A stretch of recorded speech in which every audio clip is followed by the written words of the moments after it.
demandons aujourd'hui qu'il soit acté aujourd'hui, dans cette première journée extraordinaire de la COP28, que les forêts constituent la réponse et que nous, les pays forestiers, nous demandons la révision à la hausse du prix de la tonne de carbone pour nous permettre, nous, de ponctionner dans ces fonds récoltés du marché carbone, que nous puissions contribuer à mobiliser aussi les ressources du fonds, et cela va nous permettre de financer nos propres projets d'adaptation et d'atténuation, et aussi de booster la solidarité face à ces pays insulaires et le pays désertique qui ne sont que victimes, qui ne regorgent pas d'une réponse basée sur la nature pour lutter contre les changements climatiques. Nous demandons aussi qu'il soit acté que le pays forestier demande à intégrer les marchés souverains étatiques au lieu de rester à la merci du marché de crédit carbone volontaire. Voilà les propositions que nous avons données en répétant que nous sommes prêts à financer ces fonds en tenant compte de ces revendications que nous avons données. Je vous remercie.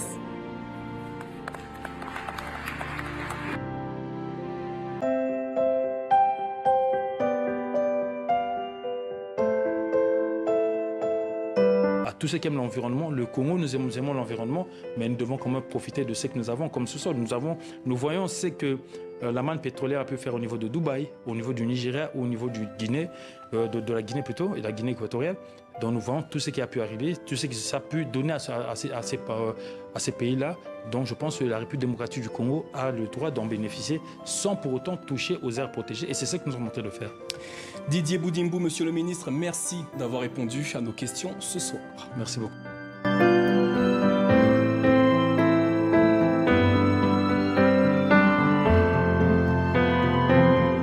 Les pays africains doivent-ils abandonner les énergies fossiles au risque de retarder leur développement économique ? Vous mettez le doigt sur une question extrêmement importante, celle de la transition équitable, la transition juste. Les pays africains ne sont pas responsables de ce problème du changement climatique. Certains, effectivement, dépendent d'énergie fossile pour leur exportation. Et il ne faudrait pas qu'aujourd'hui, ces pays puissent ne plus produire ces énergies fossiles qui peuvent utiliser comme levier important pour réduire la pauvreté et créer les conditions d'une croissance socio-économique qui soit inclusive. Si jamais les pays développés estiment que ces pays africains doivent aller dans une transition en dehors de ces énergies fossiles, en sachant bien que l'Afrique souffre de sécurité énergétique, souffre de sécurité alimentaire, il faudrait que nous puissions être accompagnés par des moyens de mise en œuvre qui sont de 3 ordres: le financement, le renforcement de capacité et le transfert de technologie. Donc l'Afrique est prête à jouer sa partition, mais il faut que cela se fasse dans un cadre équitable et juste, de telle sorte que les populations africaines ne soient pas doublement victimes de cet aléa climatique. Certaines voix africaines émettent des doutes quant à l'émergence d'une économie basée sur les énergies propres. Ont-elles tort selon vous ? Je pense qu'aujourd'hui, toutes les solutions sont connues. On les connaît non seulement en termes d'efficacité, mais en termes de coût de mise en œuvre. Aujourd'hui, la discussion en fait consiste en qui mettra la main à la poche pour payer la facture énergétique.